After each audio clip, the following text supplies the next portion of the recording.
Well, it's only beginning to warm up just a little bit as we begin our midday broadcast. Some wind gusts can still be felt outside, and that is an understatement. You go down some of these neighborhoods, Nathan, and you see the trash cans just all out in the middle of the road. I know you've been tracking this, especially since our storm system came through yesterday. What can we expect on this Wednesday? Good afternoon, Jurnee. Did you have to use a whole can of hairspray this morning? It down. Keep it all, yeah. It has to be glued down for this afternoon because those winds, they have been fierce. We have seen wind gusts 46 miles per hour here in Little Rock, 51 mile per hour wind gusts in Russellville, and this is since midnight. Those winds will stay up through the course of your Wednesday. We still have a wind advisory that continues to be the story through this evening, except in northwest Arkansas.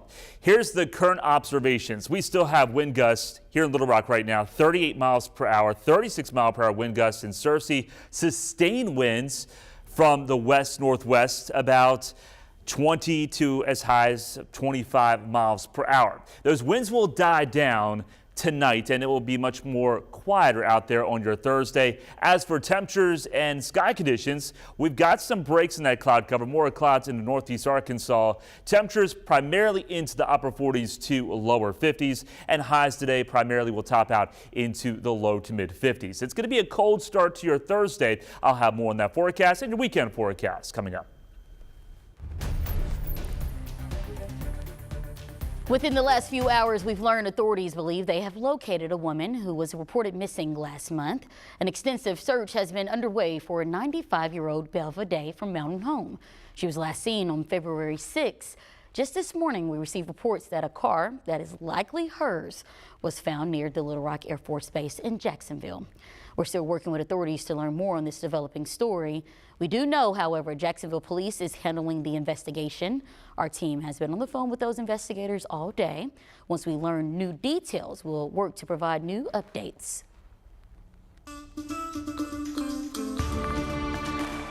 More lives were lost during a deadly winter storm across the southern region. A mix of powerful winds and tornadoes devastated communities. Omar Villafranca was there. Images of devastation are emerging from the south. Homes leveled, roofs peeled back from businesses, and big rigs toppled like toys. Residents in Ada and Stonewall, Oklahoma were stunned by the speed and force of several tornadoes that ripped through the area. It's like somebody was shooting nails through a nail gun or something, just... It sounded like my ceiling was caving in. Haley Thompson and her 4 children were sleeping at home when the storm hit. Did you guys get any warning, any siren? No, I didn't even get an alarm on my phone, like nothing. Even first responders were hit hard. The Union Valley Fire Department was demolished. In Texas, 80-mile-per-hour winds partially collapsed this massive warehouse. Hurricane-force winds flipped trailers at this RV park, injuring several people, and damaged an airport hangar, with gusts pushing 2 private jets into an Air Force cargo plane. A tornado with 110-mile-per-hour winds stripped the bricks from this apartment building, displacing more than 350 people. I had the covers over my head because I thought the windows were going to blow through. Thousands are now coming to terms with what they lost. It's a complete devastation for our business and our family. This is a family-owned business. This is everything that we have. More than 300,000 people in the South are still without power, including folks here in Oklahoma.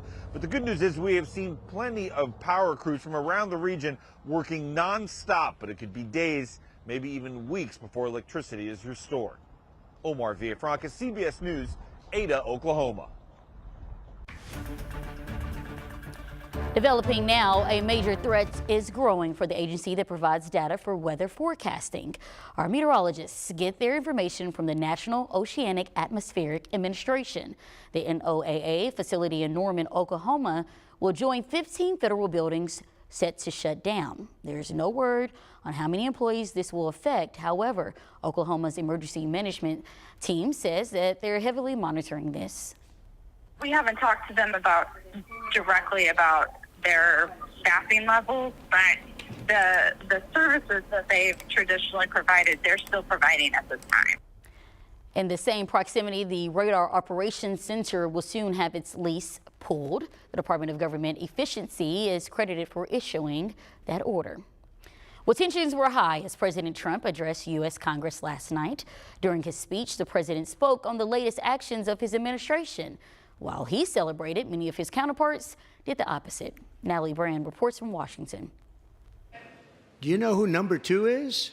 George Washington. How about that? How about that? President Trump touted swift and unrelenting actions during the first 6 weeks of his second term, from border security. They heard my words and they chose not to come. To shrinking the size of the federal government. I imposed an immediate freeze on all federal hiring, a freeze on all new federal regulations, and a freeze on all foreign aid. Republicans reveled in the campaign-style speech while Democrats protested. Texas Congressman Al Green was even escorted from the chamber. The official Democratic response from Michigan Senator Alyssa Slotkin warned of a reckless approach, and she took aim at advisor Elon Musk. Is there anyone in America who is comfortable with him and his gang of 20-year-olds using their own computer servers to poke through your tax returns, your health information, and your bank accounts? A CBS News poll out this morning shows around 76% of a heavily Republican audience watching last night approved of the president's speech. But as fears of a trade war dampen consumer confidence, Commerce Secretary Howard Lutnick promised some movement on tariffs against Canada and Mexico as soon as today. It will not eliminate the tariffs, but it might modify the tariffs somewhat. There could also be movement with Ukraine after a letter from President Zelensky to President Trump following last week's explosive Oval Office meeting. We are where we are now. We think this was a positive step. Also revealed last night, the arrest of one of the suspected planners of the 2021 bombing attack outside Kabul that killed 13 U.S. service members in Afghanistan. That suspect is due in a Virginia courtroom this afternoon. Natalie Brand, CBS News, Capitol Hill. Well, at the Capitol, state legislators got into a tense debate over vape products. Lawmakers split over 2 bills aimed at regulating Chinese-made disposable devices. Those 2 proposals were filed in the past week. Senator Jonathan Dismang presenting one of them. It would create a registry of approved vape products.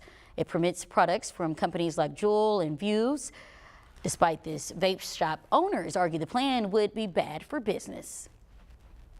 This isn't closing stores or an attempt to close stores, but I think we should, and our consumers should, have some reliance on what products they're utilizing. This new fund will be paid on the backs of Arkansas small businesses who will struggle to comply with such a complicated law, not Chinese manufacturers or out-of-state vendors.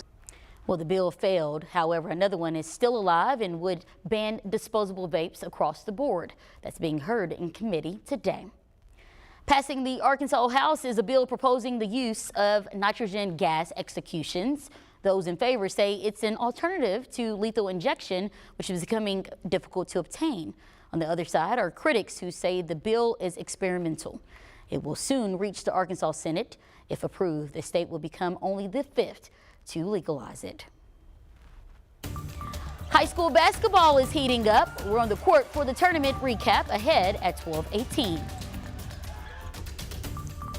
Temperatures today will be below average, but we're going to step up here, getting closer to average on your Thursday, partly cloudy, and then we could get close to 70 on Friday before a front starts to arrive. And behind that front, we will see some cooler numbers to start off the weekend. Also, the chance of rain. I'll have that weekend forecast next. Well, our THV 11 platform has a full daytime lineup today. Of course, you can download on your TV and watch for free.